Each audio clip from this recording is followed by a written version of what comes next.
ಮಾತುಗಳು, ಭಾವನಾತ್ಮಕವಾದಂಥ ಮಾತುಗಳು social media ಮತ್ತು ಮೀಡಿಯಾಗಳ ಮುಖಾಂತರ ಜನಗಳಿಗೆ ನೇರವಾಗಿ ತಲುಪ್ತು.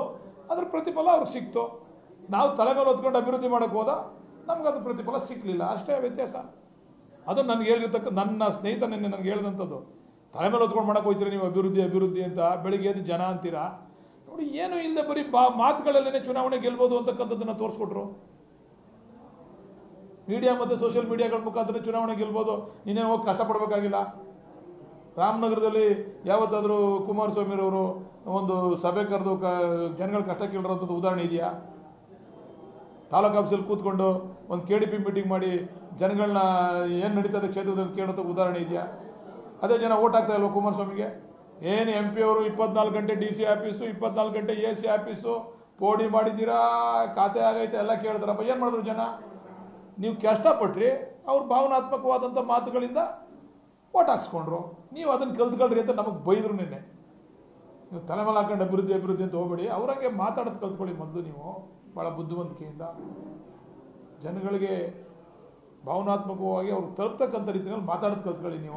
ನೀವು ದಡ್ರು ರಾಜಕಾರಣದಲ್ಲಿ ಅವ್ರು ಬುದ್ಧಿವಂತರು ಅಂತ ಹೇಳಿದ್ರು. ನಾವು ಅದನ್ನು ಅಕ್ಸೆಪ್ಟ್ ಮಾಡ್ಕೊಳ್ಬೇಕಲ್ವಾ? ಈಗ ಅಕ್ಸೆಪ್ಟ್ ಮಾಡ್ಕೊಂಡು DK ಶಿವಕುಮಾರ್ ಅವರು CM ಆಗಬೇಕು ಅನ್ನೋ ಕನಸಿಗೆ ಬೆಂಗಳೂರು ಗ್ರಾಮಾಂತರದಲ್ಲಿ ಸೋಲಾಗಿರುವಂಥದ್ದು ಹಿನ್ನಡೆ ಆಗುತ್ತೆ. ಇದಕ್ಕೂ ಯಾವ ಸಂಬಂಧನೂ ಇಲ್ಲ. ಹಾಗಾದರೆ ಈ 9 ಜನ ಗೆದ್ದಿರೋದು DK ಶಿವಕುಮಾರ್ ಅವ್ರ ಶ್ರಮ ಇಲ್ವಾ? 9 ಜನ ಹೊಂದಿದ್ದಂಥ MP ನ 9 ಮಾಡೋರಲ್ಲ ಈ ರಾಜ್ಯದಲ್ಲಿ, ಅದು ಅವ್ರ ಶ್ರಮನೂ ಇದೆ. ಇದಕ್ಕೂ ಯಾವ ಸಂಬಂಧನೂ ಇಲ್ಲ. ಕೆಲವರು ಈ ಸಂಬಂಧಗಳನ್ನ ಕಲ್ಪಿಸ್ತಾರೆ ಅಷ್ಟೇ, ಆಗದೆ ಇರೋರು. ಬಟ್ ಇದಕ್ಕೂ ಯಾವ ಸಂಬಂಧನೂ ಇಲ್ಲ.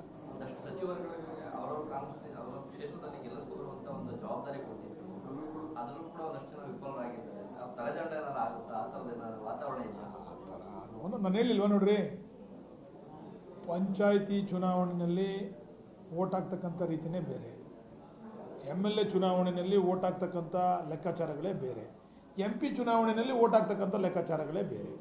ಕೆಲವರು MLAಗೆ ಹಾಕ್ತಾರೆ, MPಗೆ ಹಾಕಲ್ಲ. ಕೆಲವರು MPಗೆ ಹಾಕ್ತಾರೆ, MLAಗೆ ಹಾಕಲ್ಲ.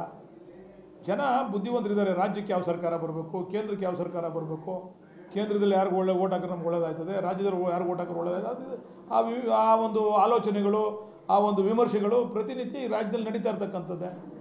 ಈಗ ನನಗೆ ಗೆಲ್ಸಿದ್ರು, ಇವ್ರಿಗೆ ಸೋಲ್ಸಿದ್ರು ಅಂದ್ರೆ ಅರ್ಥ ಏನು? ಅದೇ ಜನ ಅಲ್ವಾ ಓಟ್ ಹಾಕಿರೋದು.